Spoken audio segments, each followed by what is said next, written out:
صل على سيدنا ومولانا محمد وعلى بسم اللہ الرحمن الرحیم۔ السلام علیکم ناظرین و سامعین کرام۔ پروگرام یاد الہی میں روزانہ عظیم ہستیوں کے تذکارے پاک کیے جاتے ہیں اور اس کے ساتھ ساتھ کچھ ایسے موضوعات پر گفتگو ہوتی ہے جن سے آپ کو رہنمائی حاصل ہوتی ہے۔ آج ائمہ اہل بیت اطہار علیہم الرضوان میں سے ایک عظیم ہستی جناب سیدنا امام موسیٰ کاظم رضی اللہ تعالیٰ عنہ آپ کے تذکارے پاک ہوں گے۔ اس سے پہلے کتاب الشفا سے آج کا وظیفہ، ابرو کے درد کا روحانی علاج، آئی برو پین۔ اس کے درد کا جو آئی برو پین ہے، اس کا روحانی علاج کیا ہے؟ اگر کسی شخص کے ابرو میں درد ہو تو 7 مرتبہ سورہ لقمان کی آیت مبارکہ 27، سورہ لقمان آیت مبارکہ 27، اس کو پڑھ کر دم کرنے سے انشاءاللہ ابرو کا درد ختم ہو جائے گا۔ آئی برو پین بھی جسے کہتے ہیں۔ آیت مبارکہ اور اس کا ترجمہ سماعت فرما لیں۔ اللہ سبحانہ وتعالی ارشاد فرماتا وَلَوْ أَنَّ مَا فِي الْأَرْضِ مِنْ شَجَرَةٍ أَقْلَامٌ وَالْبَحْرُ يَمُدُّهُ مِنْ بَعْدِهِ سَبْعَةُ أَبْحُرٍ مَا نَفِدَتْ كَلِمَاتُ اللَّهِ۔ فرمایا اور اگر زمین میں جتنے درخت ہیں سب قلم ہوں، قلم بن جائیں، اور سمندر روشنائی ہو، سمندر انک بن جائے، روشنائی بن جائے، اس کے بعد اور 7 سمندر اسے بڑھاتے چلے جائیں تو اللہ سبحانہ وتعالی کے کلمات پھر بھی ختم نہیں ہوں گے۔ بے شک اللہ تعالی غالب ہے، حکمت والا ہے۔ تو یہ سورہ لقمان آیت مبارکہ 27، اس کو پڑھ کر دم کرنے سے ابرو کا درد جو ہے اس سے اللہ تعالی شفا عطا فرماتا ہے۔ آپ کو ضرورت ہے، ضرور اپنے معمول کا حصہ بنائیے، اپنے اعزاء قریبہ، رشتہ دار، دوست، احباب، پڑوسی، محلہ دار، امت مسلمہ تک پہنچائیے۔ انشاءاللہ میرے آپ کے ہمارے بتانے سے ہمارے کسی بھی مسلمان بھائی، کسی مسلمان بہن، کسی بھی مسلمان فرد کو اللہ سبحانہ وتعالی فائدہ اور شفا عطا فرماتا ہے تو یہ ہمارے لیے بھی دین و دنیا آخرت میں بھلائی، فائدے، نجات اور شفا کا باعث ہوگی۔ اللہ سبحانہ وتعالی سے دعا ہے اللہ تعالی ہمیں آسانیاں عطا فرمائے، ہمیں آسانیاں بانٹنے والا بنائے، آمین۔ جی ناظرین و سامعین، سیدنا امام موسیٰ کاظم رضی اللہ تعالی عنہ ائمہ اہل بیت اطہار علیہم الرضوان میں سے 7ویں امام، اور آپ کا نام نامی اس میں گرامی موسیٰ ہے۔ سیدنا موسیٰ علیہ السلام کی نسبت بھی اس میں شامل ہے، اور کاظم یہ آپ کے القابات میں سے ایک لقب ہے۔ کاظم کا معنی ہے غصہ پی جانے والے، غصہ پی جانے والی ہستی۔ والکاظمین الغیظ والعافین عن الناس واللہ یحب المحسنین، یہ سورہ آل عمران میں قرآن مجید فرقان حمید میں ذکر ہے۔ اللہ سبحانہ وتعالی نے فرمایا کہ جو غصے کو پی جانے والے ہیں، اپنے غیظ پر کنٹرول کرنے والے ہیں، والکاظمین الغیظ، اور والعافین عن الناس، اور لوگوں کو معاف کرنے والے ہیں۔ فرمایا واللہ یحب المحسنین، یہی اللہ کے محبوب بندے ہیں۔ اللہ تعالی ان محسنین کو پسند فرماتا ہے، اور اس سے پہلے اللہ کے راستے میں خرچ کرنے کا بھی ذکر ہے۔ تو یہ جو صفات ہیں یہ آقا کریم صلی اللہ علیہ وآلہ وسلم کی بھی صفات ہیں، یہ اکثر انبیاء کرام علیہ السلام کی بھی صفات ہیں، انبیاء کرام کی صفات ہیں، اور صحابہ کرام علیہم الرضوان کی صفات ہیں، اہل بیت کرام علیہم الرضوان کی صفات ہیں، اور یوں ہی یہ سیدنا موسیٰ کاظم رضی اللہ عنہ آپ کی بھی صفات ہیں۔ یعنی یہ وہ ہستیاں ہیں کہ جو قرآن و سنت پر کما حق ہو عمل پیرا ہونے والے ہیں۔ اس حوالے سے آپ اللہ کے راستے میں خرچ کرنے والے بھی تھے، اور بہت زیادہ غصہ پی جانے والے بھی تھے، لوگوں کو معاف فرمانے والے بھی تھے، تو اس لیے محسنین میں سے تھے، اللہ کے نیک بندوں میں سے تھے، اور اللہ کے محبوب بندوں میں سے تھے۔ سیدنا امام موسیٰ کاظم رضی اللہ عنہ آپ کے ایک کنیت ابو الحسن بھی ہے، اور خانوادہ اہل بیت اطہار علیہم رضوان میں سے ہیں، یعنی آقا کریم صلی اللہ علیہ وآلہ وسلم، سیدنا علی المرتضیٰ کرم اللہ وجہہ الکریم، سیدہ فاطمہ الزہرا رضی اللہ عنہا، ان کی اولاد پاک میں سے ہیں۔ آپ کا مزاج مبارکہ دیکھا جائے تو چونکہ آقا کریم صلی اللہ علیہ وآلہ وسلم کے خانوادے سے ہیں، نبی رحمت صلی اللہ علیہ وآلہ وسلم کے مزاج مبارکہ میں سے آپ کو بہت زیادہ ظاہری باطنی اوصاف اور کمالات حاصل ہوئے۔ اسی طرح سیدنا علی المرتضیٰ کرم اللہ وجہہ الکریم کے اوصاف کا آپ پیکر تھے، اور پھر سیدنا امام حسین رضی اللہ عنہ کی بھی اولاد پاک میں سے ہیں، تو سیدنا امام حسین رضی اللہ عنہ کی طرح آپ کو حق پر ڈٹ جانا، عزم و ہمت کا اظہار کرنا یہ بھی حاصل تھا۔ سیدنا علی المرتضیٰ کرم اللہ وجہہ الکریم کی طرح شجاعت کے پیکر بھی تھے، اور خطابت اور گفتگو وہ تو پھر اس خانوادے کا ایک اہم حصہ ہے۔ اسی طرح سیدنا امام علی زین العابدین رضی اللہ عنہ کی بھی اولاد پاک میں سے ہیں، تو ان کی طرح عابد بھی تھے، زاہد بھی تھے، سخی بھی تھے، اللہ کی بارگاہ میں تقوی اور خشیت اختیار کرنے والے بھی تھے، اور لوگوں کے ساتھ بھلائی کا معاملہ کرنے والے بھی تھے، سخاوت کا معاملہ کرنے والے بھی تھے۔ اسی طرح سیدنا امام محمد باقر رضی اللہ عنہ کی بھی اولاد پاک میں سے ہیں، تو ان کی طرح علم کے جواہر جو ہیں، علم کے موتی جو ہیں، وہ آپ کے لبہائے مبارکہ سے پھوٹتے تھے، علم کے پیکر بھی تھے۔ اور پھر سیدنا امام جعفر صادق رضی اللہ عنہ کی بھی اولاد پاک میں سے ہیں، تو سیدنا امام جعفر صادق رضی اللہ عنہ کی طرح آپ صادق بھی تھے، ان کی طرح علم، تقوی، خشیت، عبادت اس کا بھی پیکر تھے۔ اور پھر چونکہ سیدنا امام جعفر صادق رضی اللہ عنہ یہ آپ کے والد گرامی ہیں، اور انہی سے آپ نے سیدنا امام موسیٰ کاظم رضی اللہ عنہ نے انہی سے ظاہری و باطنی تعلیم و تربیت بھی پائی، فیوز و برکات بھی حاصل فرمائے۔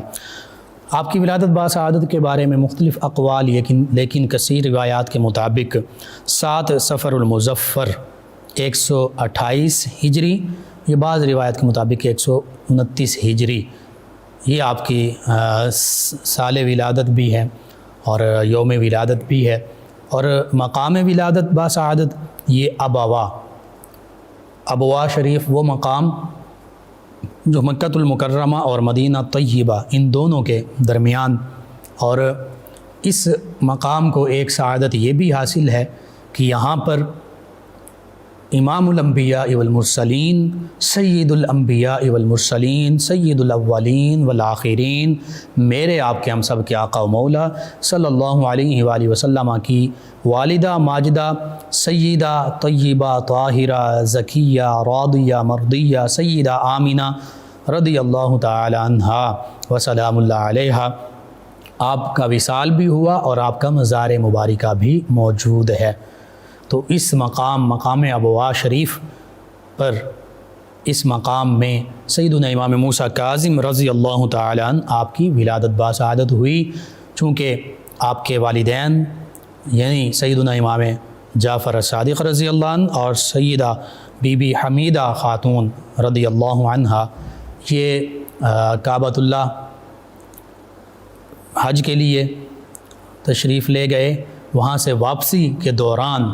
سفر المظفر 7 سفر المظفر 128 ہجری میں مقام ابوا پر سیدنا امام موسیٰ کاظم رضی اللہ تعالی عنہ کی ولادت باسعادت ہوئی۔ اسی طرح ائمہ اہل بیت اطہار علیہم رضوان میں آپ 7ویں امام ہیں، اور سیدنا امام جعفر الصادق رضی اللہ عنہ کی شہادت تک یعنی 148 ہجری تک تقریباً یہ 20 برس بنتے ہیں، آپ نے اپنے والد گرامی سیدنا امام جعفر الصادق رضی اللہ عنہ ان سے فیوز و برکات حاصل کیے، قرآن کا علم حاصل کیا، تفسیر اصول تفسیر کا علم حاصل کیا، حدیث اصول حدیث کا علم حاصل کیا، فقہ اصول فقہ کا علم حاصل کیا، حتیٰ کہ دیگر جو ظاہر علوم جیسے جابر بن حیان جو فاؤنڈر آف کیمسٹری، بابائے کیمسٹری، علم کیمیا کے بانی، وہ سیدنا امام جعفر الصادق رضی اللہ عنہ سے کیمسٹری سیکھ رہے ہیں۔ کیمسٹری کا علم انہوں نے سیدنا امام جعفر الصادق رضی اللہ عنہ سے حاصل کیا۔ تو یہ تو علوم میں سے ہے کہ علم کی بات ہے۔ سیدنا امام موسیٰ کاظم رضی اللہ عنہ نے اسی طرح تمام دینی، دنیاوی، ظاہری، باطنی تمام علوم اپنے والد گرامی سیدنا امام موسیٰ کاظم رضی اللہ عنہ سے حاصل کیے۔ اور پھر سیدنا امام اعظم سیدنا ابو حنیفہ رضی اللہ عنہ، یہ بھی سیدنا امام جعفر الصادق رضی اللہ عنہ کے شاگرد ہیں۔ تو یہ تو چند ایک مثالیں ہیں۔ سیدنا امام موسیٰ کاظم رضی اللہ عنہ علوم کا منبع تھے، علوم کا پیکر تھے، مرکز و محور تھے، اور بہت سے لوگوں نے مختلف علوم آپ سے حاصل کیے۔ کسی نے قرآن و سنت کا علم حاصل کیا، کسی نے فقہ کا علم حاصل کیا، کسی نے کیمسٹری کا علم حاصل کیا، کسی نے میڈیسن کا علم، طب کا علم حاصل کیا۔ جس چیز کا، جس علم کا پیاسا تھا، وہ اس سرچشمہ علم سے سیراب ہوا۔ تو پھر سیدنا امام موسیٰ کاظم رضی اللہ عنہ کے علمی کمال کا ہم کیسے اندازہ کر سکتے ہیں کہ آپ کے والد گرامی سے جو دیگر شخصیات نے مختلف علوم حاصل کیے، دینی بھی، دنیاوی بھی، سائنسی بھی، ہر قسم کے علوم، تو پھر ان کا علم کا کمال کیا ہوگا۔ یہ اس سے آپ تصور کر لیجئے، اندازہ کر لیجئے کہ بڑی بڑی ہستیوں نے آپ سے مختلف علوم سیکھے، اور ان علوم کے وہ بانی بھی بن گئے، ان علوم کے وہ موجد بھی بن گئے، ان علوم کو وہ پھیلانے والوں میں سب سے پہلے ٹھہرے، جیسے میں نے صرف 2 مثالیں آپ کے سامنے بیان کی۔ سیدنا امام موسیٰ کاظم رضی اللہ عنہ، اور اس کی گواہی آپ کے زمانے کے بڑے بڑے علماء، فقہاء، اولیاء سبھی نے دی کہ آپ اپنے زمانے کے عابد ترین تھے، سب سے زیادہ عبادت گزار تھے، سب سے بڑے فقیہ تھے، سب سے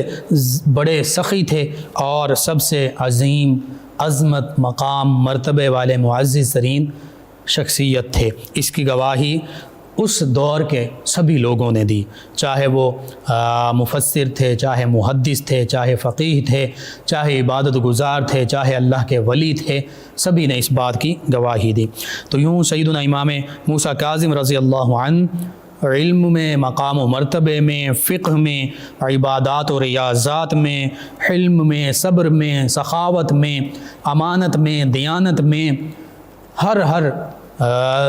خوبصورت اور اچھی صفات میں سب سے کامل مقام و مرتبے پر فائز تھے، اور اسی وجہ سے آپ عبد صالح کے لقب سے بھی مشہور تھے، یعنی اللہ کے نیک بندے والصالحین میں بھی شامل تھے، من النبیین والصدیقین والشہداء والصالحین وحسن اولئک رفیقا،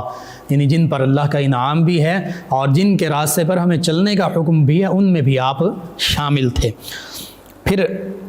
آپ کی حیات مبارکہ کے مختلف پہلو ہیں۔ 20 برس جو ہیں اپنے والد گرامی کے ساتھ آپ نے گزارے، ان کی شہادت کے بعد پھر آپ انہی کے جو مسند کا تسلسل تھا اس مسند کو بھی سنبھالا، اور پھر آپ نے بھی اپنی حیات مبارکہ میں جہاں قرآن و سنت کا علم لوگوں تک پہنچایا، عام کیا، جہاں فقہی معاملات اور شرعی مسائل لوگوں تک پہنچائے اور دیگر علوم جو ہیں وہ لوگوں تک پہنچائے، وہیں آپ نے اپنے زمانے میں جو چونکہ اب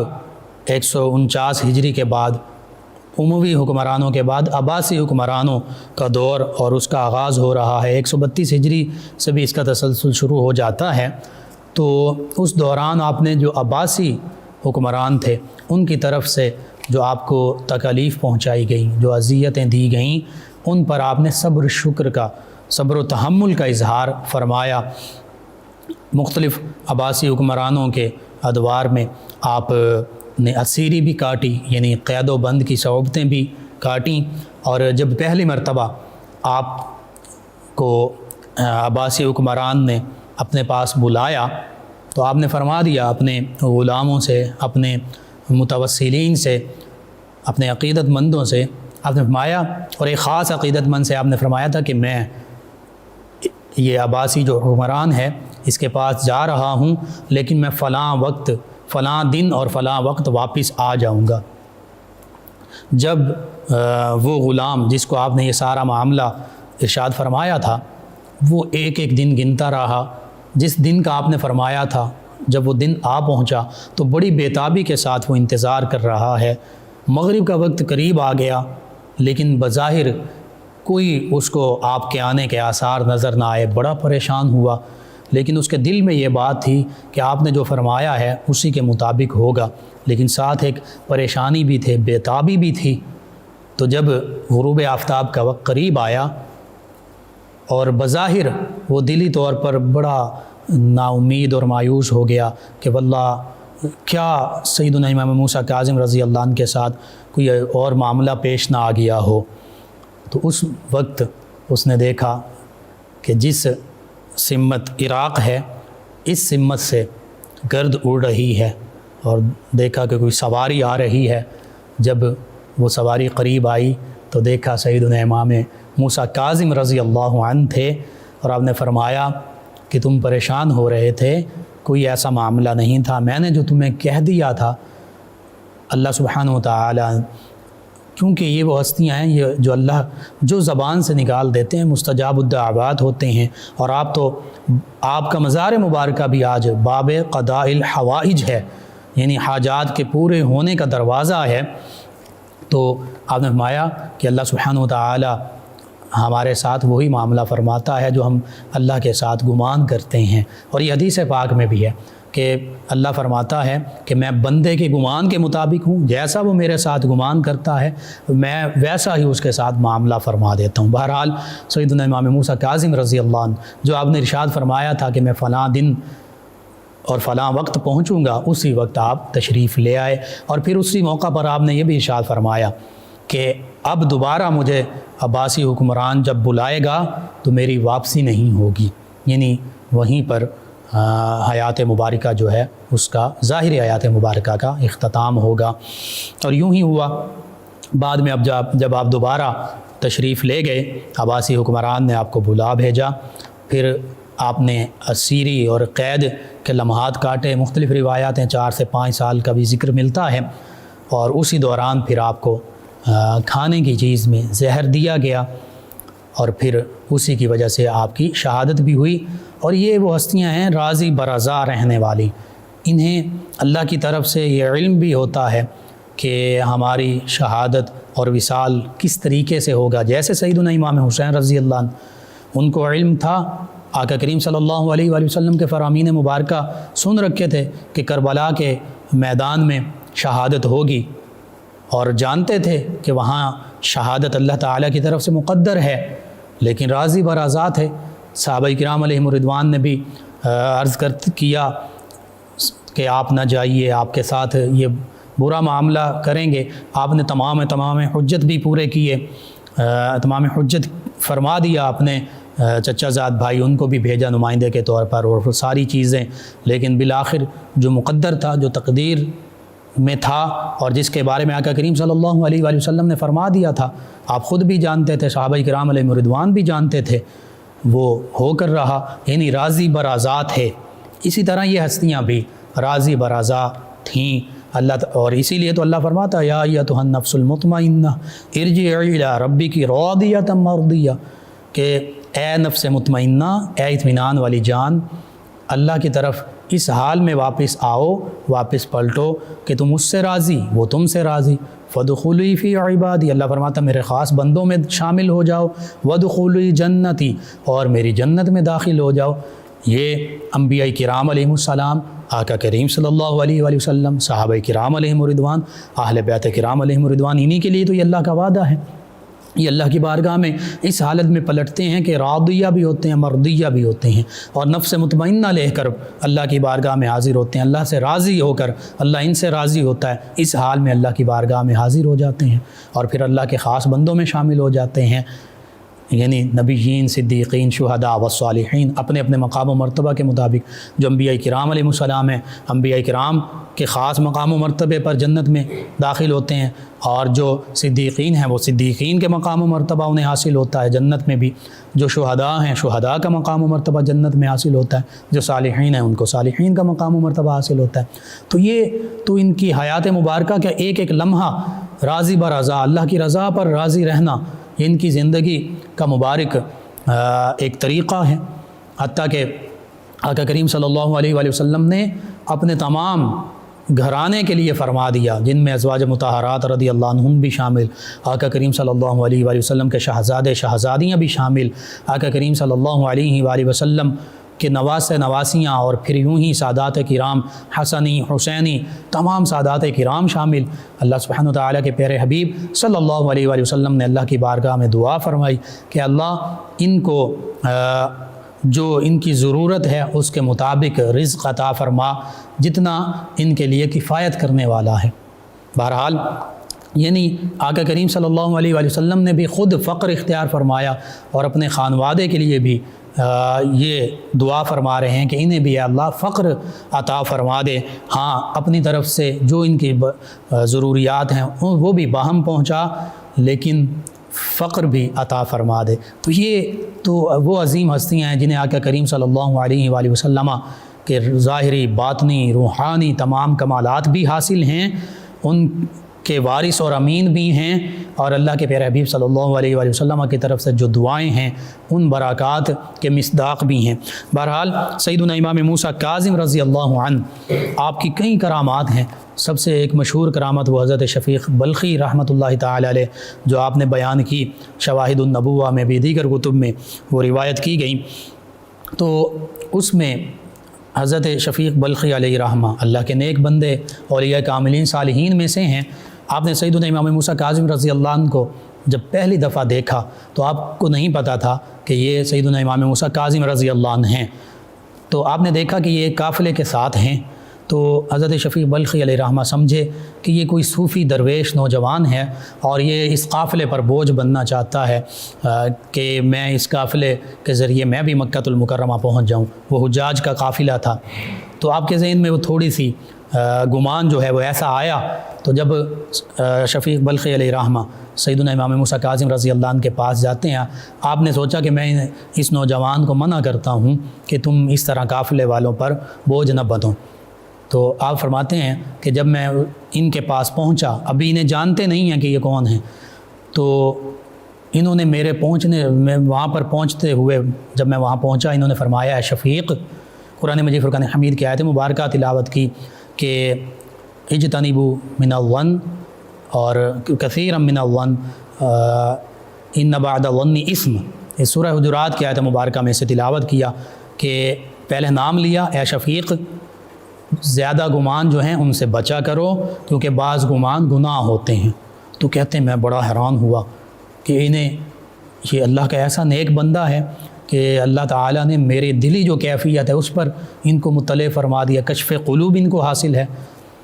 تو یہ فرما کر سیدنا امام موسیٰ کاظم رضی اللہ عنہ آگے چل پڑے۔ یہ کہتے ہیں میں نے دوبارہ ان کو ڈھونڈنے کی کوشش کی یہ تو اللہ کا نیک بندہ ہے، تو میں نے دیکھا ایک اور جگہ پر موجود ہیں، اور کہتے ہیں کہ میرے دل میں آیا کہ میں ان سے معافی مانگوں، اور جو میں نے غلط گمان کیا تھا، بدگمانی کی تھی، اس پر توبہ کروں۔ تو جب میں دوبارہ ان کی بارگاہ میں حاضر ہوا، ان کے پاس پہنچا، تو انہوں نے پھر ایک قرآن مجید فرقان حمید کی آیت مبارکہ تلاوت کی، جس کا معنی یہ تھا، ترجمہ یہ تھا کہ اللہ کی بارگاہ میں توبہ کرو، بے شک اللہ تعالیٰ توبہ قبول فرمانے والا ہے۔ تو کہتے ہیں کہ میں مزید حیران ہوا، اور میں نے سوچا دل میں کہ یہ تو ابدال اللہ کے ان بندوں میں سے ہے کہ جن کا حدیث مبارکہ میں ذکر ملتا ہے 30 ابدال ہیں شام میں کہ جن کی بدولت اللہ سبحانہ وتعالی اپنی نعمتیں اپنی مخلوق تک پہنچاتا ہے۔ بہرحال کہتے ہیں کہ جب میں نے یہ سوچا تو انہوں نے مجھے توبہ کی آیت مبارکہ جو ہے وہ ارشاد فرمائی، پھر یہ چل پڑے۔ پھر جب کعبۃ اللہ ہم حاضر ہوئے، میں نے دیکھا یہ وہاں پر بھی تشریف فرما ہیں، موجود ہیں، اور ان کے ارد گرد لوگ موجود ہیں، اور بڑا ادب احترام کر رہے ہیں۔ تو میں نے لوگوں سے پوچھا کہ یہ کون ہیں، یہ نوجوان کون ہیں؟ لوگوں نے مجھے بتایا کہ یہ ابن رسول ہیں، نبی کریم صلی اللہ علیہ وآلہ وسلم کے شہزادے ہیں، یہ سیدنا امام موسیٰ کاظم رضی اللہ عنہ ہیں۔ اور اس سے پہلے آپ فرماتے ہیں کہ ایک واقعہ ایسا بھی پیش آیا کہ ایک کنویں پر یہ موجود ہیں، ان کے ہاتھ میں جو برتن تھا پانی نکالنے کے لیے وہ کنویں میں گر گیا، تو اس موقع پر انہوں نے دعا کی کہ یا اللہ میرے پاس یہی ایک برتن تھا، تو ہی کھلانے والا ہے، تو ہی پلانے والا ہے، میرے لیے پانی کا انتظام فرما دے۔ تو فرماتے ہیں کہ جو ڈول نیچے لٹکا ہوا تھا اور بظاہر اس کے آنے کا سبب نہیں تھا، یا برتن ایک اللہ کی طرف سے ایسا نمودار ہوا کہ اس میں پانی جو تھا وہ پانی اوپر کی جانب آیا، آپ نے وضو کیا، جو پانی پینا تھا پیا، اور پھر اللہ کی عبادت میں محو ہو گئے۔ میں یہ سارا ماجرا دیکھ رہا تھا، میں بڑا حیران ہوا، تو میں نے بھی، اور پھر اسی برتن میں آپ نے مٹی یا ریت ڈالی اور وہ کوئی کھانے کی چیز بن گئی، تو آپ کھانے لگ پڑے۔ میں بڑا کہتے ہیں کہ حیران ہوا، میں نے کہا کہ میں بھی آپ کے ساتھ یہ سارا معاملہ دیکھ رہا تھا، مجھے بھی اپنے ساتھ شامل کیجئے۔ تو آپ نے وہ برتن مجھے دیا۔ آپ شفیع بلخی علیہ رحمہ فرماتے ہیں کہ اس میں ایسی اللہ کی کھانے والی نعمت تھی، ایسی لذیذ تھی کہ اس سے پہلے میں نے کوئی بھی اللہ کی ایسی نعمت لذیذ اور عمدہ کھائی نہیں تھی۔ تو یوں آپ فرماتے ہیں حضرت شفیع بلخی علیہ رحمہ کہ میں نے آپ سے ان کرامات کا ظہور دیکھا، اور پھر کعبۃ اللہ میں دیکھا، تو مجھے وہاں پتہ چلا، لوگوں نے بتایا کہ یہ تو سیدنا امام موسیٰ کاظم رضی اللہ عنہ۔ تو شفیع بلخی علیہ رحمہ فرماتے ہیں کہ بے شک نبی کریم صلی اللہ علیہ وآلہ وسلم کے شہزادوں کی یہی شان ہے، یہی مقام و مرتبہ ہے اہل بیت کرام علیہم الرضوان کا، کہ اللہ سبحانہ وتعالی نے وہ جو فرما دیتے ہیں اسے پورا فرما دیتا ہے، ان کو عزتوں سے، کرامات سے، عظمتوں سے، شانوں سے نوازا ہے۔ یہ آپ کی کرامات میں سے ایک کرامت ہے۔ دیگر کرامات کا ذکر شواہد النبوہ میں بھی ہے، دیگر کتب میں موجود ہے، نور الابصار میں موجود ہے۔ بہرحال سیدنا امام موسیٰ کاظم رضی اللہ تعالی عنہ 179 ہجری میں مدینہ طیبہ سے جب آپ کو گرفتار کروایا گیا تو آپ تقریباً 4 سال تک بغداد کی جیل میں اسیر رہے، اور وہیں آپ کو خفیہ طریقے سے زہر دیا گیا، اور 25 رجب المرجب 183 ہجری بروز جمعۃ المبارک آپ کی شہادت ہوئی۔ اس وقت آپ کی عمر مبارکہ 55 برس تھی، اور بعض روایات کے مطابق آپ کے صاحبزادے سیدنا امام علی رضا رضی اللہ تعالیٰ عنہ یہ مدینہ طیبہ سے تشریف لائے، اور انہوں نے آپ کی نماز جنازہ پڑھائی، اور کاظمین عراق میں آپ کی تدفین کی گئی۔ آپ کا مزار مبارکہ آج بھی باب قضاء الحوائج ہے، یعنی، اور سیدنا امام شافعی رضی اللہ عنہ نے بھی فرمایا کہ سیدنا امام موسیٰ کاظم رضی اللہ عنہ کا جو مزار مبارکہ ہے، قبر مبارکہ ہے، یہ باب قضاء الحوائج ہے۔ آپ فرماتے ہیں کہ یہاں پر جا کر جو بھی اللہ کی بارگاہ میں ان کا وسیلہ پیش کریں ان کی تمام حاجات پوری ہوتی ہیں۔ اس وجہ سے اس کو کہا گیا کہ حوائج کے، حاجات کے پورے ہونے کا دروازہ اللہ کی بارگاہ میں یہ وسیلہ ہیں۔ اور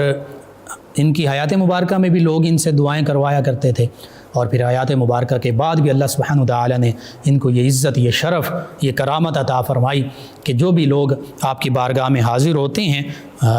اور دعا مانگتے ہیں، ان کی دعا اللہ سبحانہ وتعالی پوری فرما دیتا ہے۔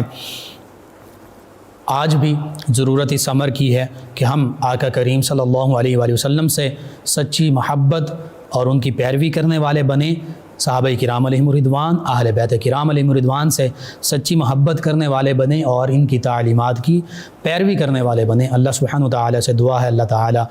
ہمیں ان معروضات پر عمل پیرا ہونے کی توفیق عطا فرمائے، آمین۔ اللہم صلی علی سیدنا و مولانا محمد وعلی سماعت فرما رہے ہیں پروگرام یاد الہی۔ ناظرین و سامعین، انہوں نے جوائن کیا شیر ولی خان، انہوں نے سلام کہا، جی وعلیکم السلام۔ اور ان کے علاوہ ہمارے ساتھ ہیں ایک اور لسنر ہیں، انہوں نے نام نہیں لکھا، کہتے ہیں السلام علیکم اور سلامت رہیں سب، انہوں نے کہا آمین، جی وعلیکم السلام۔ فوزیہ صاحبہ انہوں نے ہمیں جوائن کیا، کہتی ہیں السلام علیکم، جی وعلیکم السلام، کہتی ہیں کہ میری، اچھا انہوں نے اپنی آنشی کا نام کہا کہ فوزیہ ہے، اور ان کے ہسبینڈ کا نام محسن ہے، ان کی شادی کو 14 سال ہو گئے ہیں لیکن وہ ایک دوسرے کی بات برداشت نہیں کرتے، 3 بچے بھی ہیں لیکن پھر بھی سلوک نہیں، وجہ بتا دیں۔ جی اس کی وجہ تو وہ خود بتا سکتے ہیں، بہرحال بظاہر سادہ سی وجہ جو میں سمجھتا ہوں، جہاں بھی کوئی معاملہ ہوتا ہے، ناانصافی ہوتی ہے، جھگڑا ہوتا ہے، جو بھی معاملات ہوتے ہیں ایک ہی وجہ ہوتی ہے، دین سے دوری، دینی تعلیمات سے دوری، اور حل بھی ایک ہی ہوتا ہے، دین سے قربت، دینی تعلیمات پر عمل۔ بس یہی وجہ ہے، دینی تعلیمات پر عمل نہ کرنا یہ وجہ ہوتی ہے ہر برے معاملے کی، غلط معاملے کی، اور دینی تعلیمات پر عمل پیرا ہو جانا یعنی اللہ اور اس کے رسول صلی اللہ علیہ وآلہ وسلم کے حکم پر عمل کر لینا، یہ اس مسئلے کا حل ہوتا ہے۔ اب یہ میں نے مختصر سی بات کہہ دی ہے، حقیقت یہ ہے کہ بات یہی ہے، مسلمانوں کے تمام مسائل کی وجہ، چاہے وہ اقتصادی ہوں، معاشرتی ہوں، گھریلو ہوں، ازدواجی ہوں، عائلی ہوں،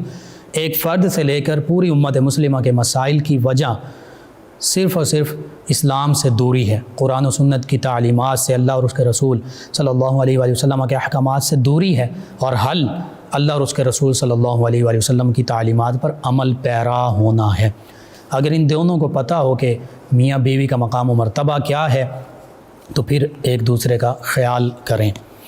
تو بس اسلامی تعلیمات سے دوری یہی وجہ ہے۔ ان کے علاوہ ہمیں جوائن کیا